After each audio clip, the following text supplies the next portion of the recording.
Halo, apa kabar Anda semua? Assalamualaikum warahmatullahi wabarakatuh. Wah, senang ketemu sekali di akhir pekan gitu ya, bersama dengan Habibi. Oh, bukan Habib, nanti ada yang marah kalau Habib. Habib Rocky, Habibi Rocky, ya Habibi Rocky Gerung. Ya. Yes, bersama Ustadz Harsu Beno Arif. Alhamdulillah, amin ya robbal alamin. Oke, mari kita bahas pertemuan hari ini ya. Hari ini tanggal 18 Juni 2023 ada pertemuan dua anak muda yang mewakili dua dinasti, dan sebenarnya kita juga sebut bisa mewakili dua kutub politik yang berbeda ya, antara Puan Maharani dengan AHY. Dan kalau acaranya dikemas di GBK ini memang mau terkesannya mungkin sedikit informal dan kasual gitu ya, sesuai dengan karakter mereka. Mereka ini generasi milenial saya kira kalau AHY dan Mbak Puan, sementara sasarannya tentu Gen Z ini yang lebih senang yang begini-begini. Kalau ngomongin politik ya jangan terlalu formal-formal banget gitu ya, naik kuda atau apa gitu ya. Itu lebih lebih casual sebenarnya gitu ya.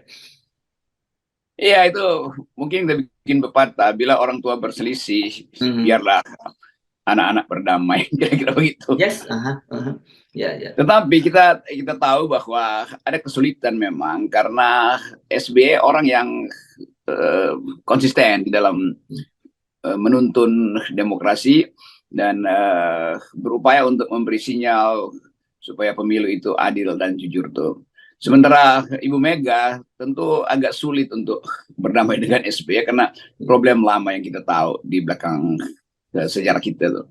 Tetapi itu tidak boleh berimbas pada semacam persahabatan antara Puan dan AHY. Walaupun pada akhirnya kita tahu ini agak susah untuk dipertemukan dalam satu koalisi.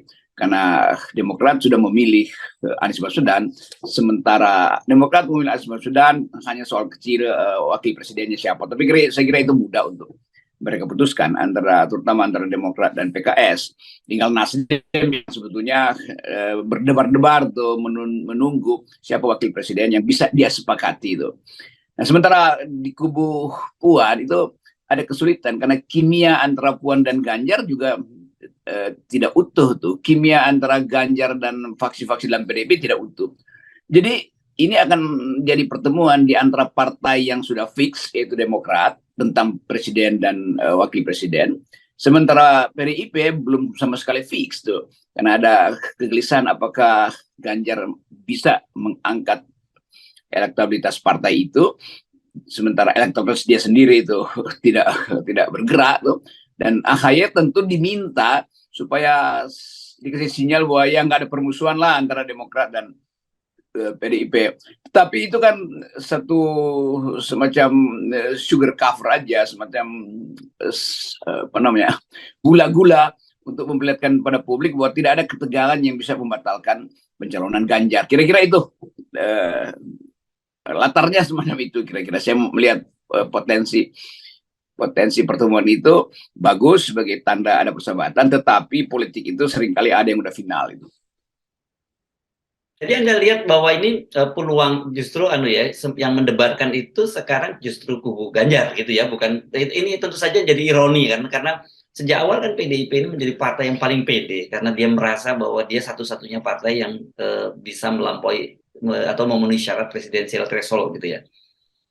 Iya, ini juga kiriman pesan terakhir dari Jokowi kira-kira. Ya. Kalau masih bisa bujuk Demokrat nggak usah bermusuhan lah, supaya Ganjar itu terasa aman, tidak dianggap lari sendiri itu. Dan itu sebetulnya juga upaya untuk menjauhkan Demokrat dari Anies. Tapi saya terangkan tadi bahwa Pak SBY dari awal, bahkan ketika Anies di awal pembicaraan politik beberapa bulan lalu hendak disingkirkan, SBY yang dia bilang saya mau turun gunung kalau sekedar dua pasang dan ada orang yang mau disingkirkan.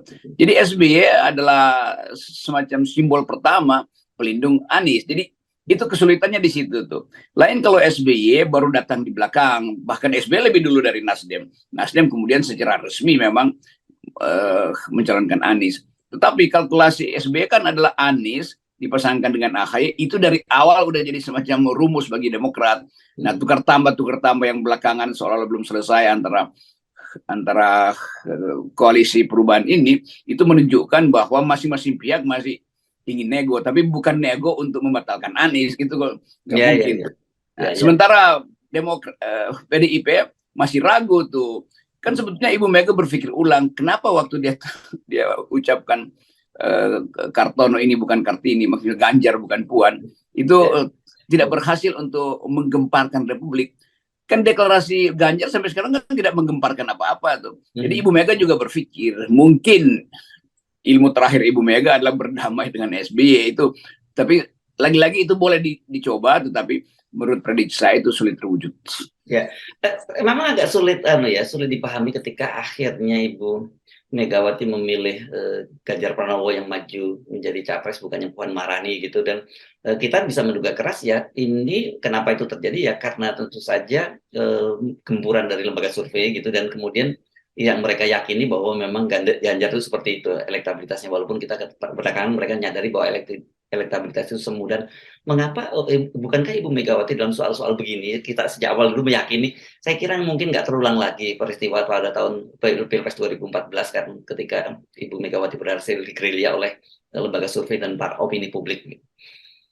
Itu menunjukkan Ganjar memang ya kurang lah ya, dengan segala hormat pada proses politik di PDIP, tetapi pilihan terhadap Ganjar itu salah, itu aja tuh.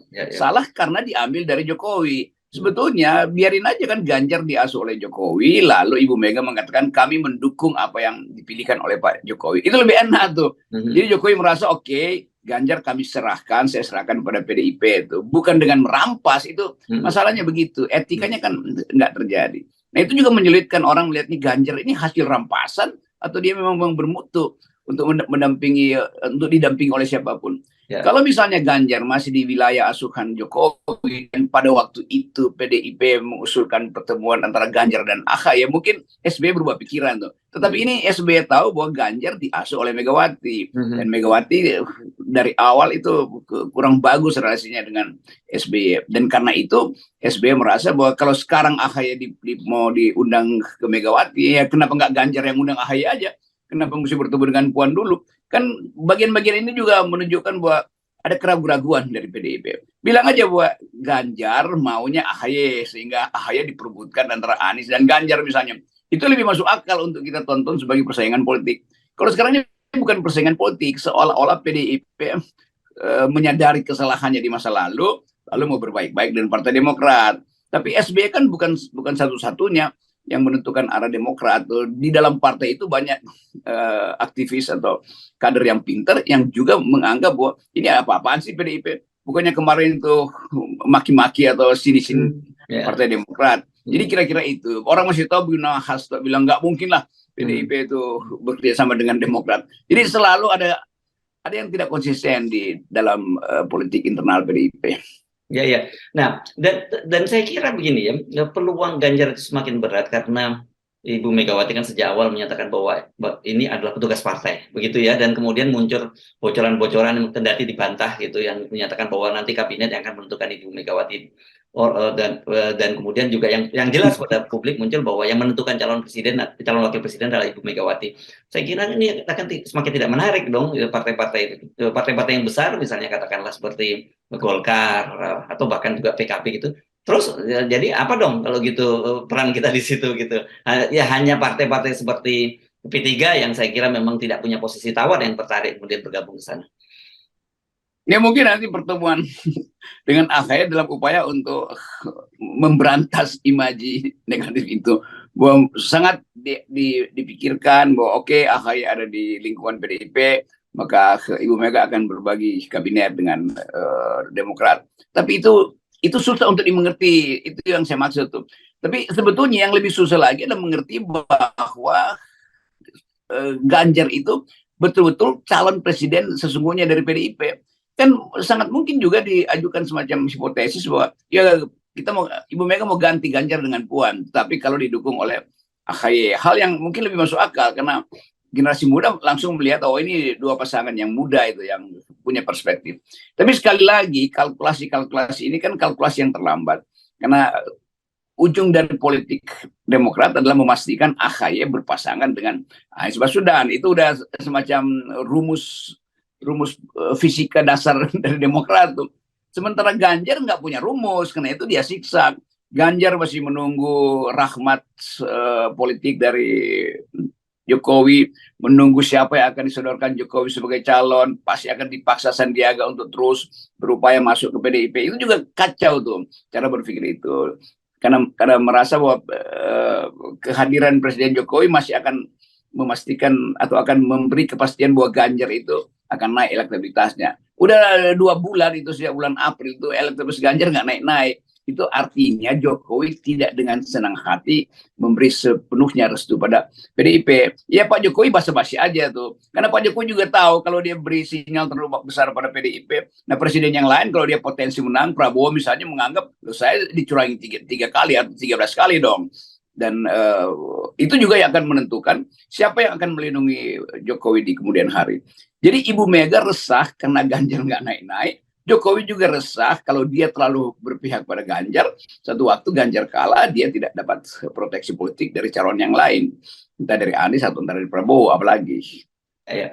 Oke, saya kira sebenarnya makanya saya juga menyebutnya peristiwa hari ini menarik, tapi tidak terlalu penting dan signifikan untuk peta Pilpres 2024 ya. Kita menyebutnya begitu ya, Bung Rocky ya. Ya. Iya, iya betul tuh, menarik tapi tidak penting lah. Ya. Tapi boleh itu bumbu-bumbu itu. Tangan itu saya sebut tadi ini kayak sugar cover aja, gula-gula itu, selaput gula itu. Tapi di dalamnya sangat mungkin adalah obat pahit yang harus ditelan oleh PDIP. Bayangkan misalnya kalau setelah itu orang berharap bahwa akan ada semacam konferensi pers bersama. Lalu AHY ucapkan lagi hal yang saya kira dia sudah pernah katakan bahwa kami bertemu tapi kami tidak bersatu. Itu kan membatalkan lagi imaji orang terhadap Ganjar. Demokrat bertemu dengan PDIP, AHY bertemu dengan Puan, tetapi Demokrat tidak bersatu dengan PDIP, AHY tidak bersekutu dengan Puan. Itu kan ini mesti dibayangin headline yang diplomatis itu dibuat oleh Demokrat nanti. Ya, tapi saya kira mungkin begini ya, justru oke lah, udah lupakan kita lupakan tuh kalau itu berkaitan dengan Pilpres 2024, tapi kita justru mendorong ya ke depan harusnya dalam praktek politik itu bisa dalam politik kita itu bisa lebih rileks gitu, bisa lebih menjalin komunikasi dengan siapapun dan jangan baper lah di dalam politik gitu. Saya kira iya itu pentingnya. Ini semacam politik menaja pertemuan-pertemuan macam itu supaya nggak ada ketegangan yang berlanjut. Kan kita tahu dulu Puan disuruh oleh Ibu Mega untuk bertemu dengan semua ketua partai. Nah Demokrat itu tidak disapa dengan baik pada waktu itu. Jadi bagian-bagian yang kita anggap catatan dendam aja itu bisa terbuka lagi. Tapi kita ingin supaya catatan dendam biar aja sebagai dendam. Rakyat jangan diasuh dengan politik dendam. Jadi pertemuan itu juga berguna untuk memperlihatkan, oh ada perdamaian, karena itu kompetisi akan sangat fair. Jadi lepas dari Ganjarnya nggak naik elektabilitasnya, lepas dari AHY mungkin udah dapat kepastian sebagai wakil Presiden Anies, kita tetap ingin suasana berpolitik itu gembira lah kira-kira begitu. Jadi mari kita lihat di GPK nanti kegembiraan itu. Yes, oke, baik. Terima kasih Bung Rocky. Tetap 0% ya, Bung Rocky ya. Ya. Yes.